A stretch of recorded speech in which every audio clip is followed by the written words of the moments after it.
This is Almost Gone, The Au Pair, Book 1. Almost Lost, The Au Pair, Book 2, written by Blake Pierce, narrated by Katie Silverthorne. This is Almost Gone, The Au Pair, Book 1, written by Blake Pierce, narrated by Katie Silverthorne. Chapter 1. 23-year-old Cassie Vale sat perched on one of the two plastic chairs in the waiting room of the au pair agency, staring at the posters and maps on the opposite wall. Right above the tacky Maureen's European Au Pairs logo was a poster of the Eiffel Tower and another of the Brandenburg Gate, a coffee shop in a cobbled courtyard, a picturesque village overlooking an azure sea, scenes to dream about, places she longed to be. The agency office was cramped and suffocating. The air conditioner rattled uselessly, not a breath of air coming from the vents. Cassie reached up and discreetly wiped a drop of sweat running down her cheek. She didn't know how much longer she could stand it.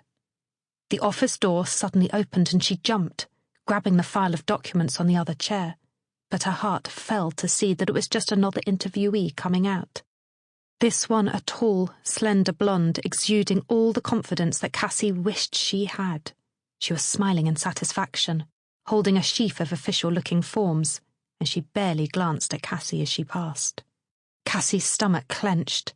She looked down at her documents, wondering if she would also be successful, or if she'd leave disappointed and shamed.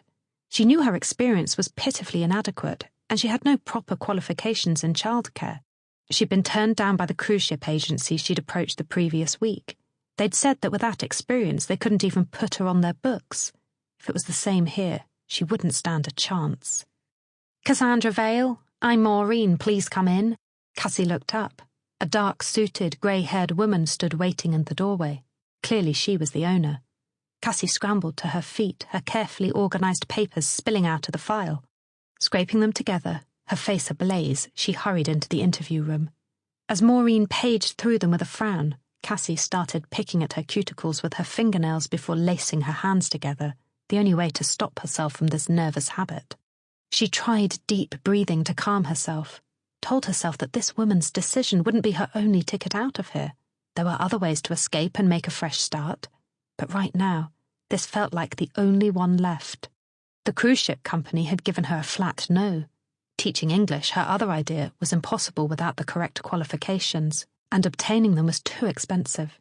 She'd need to save for another year to have a hope of getting started, and right now, she'd... Sample complete. Ready to continue?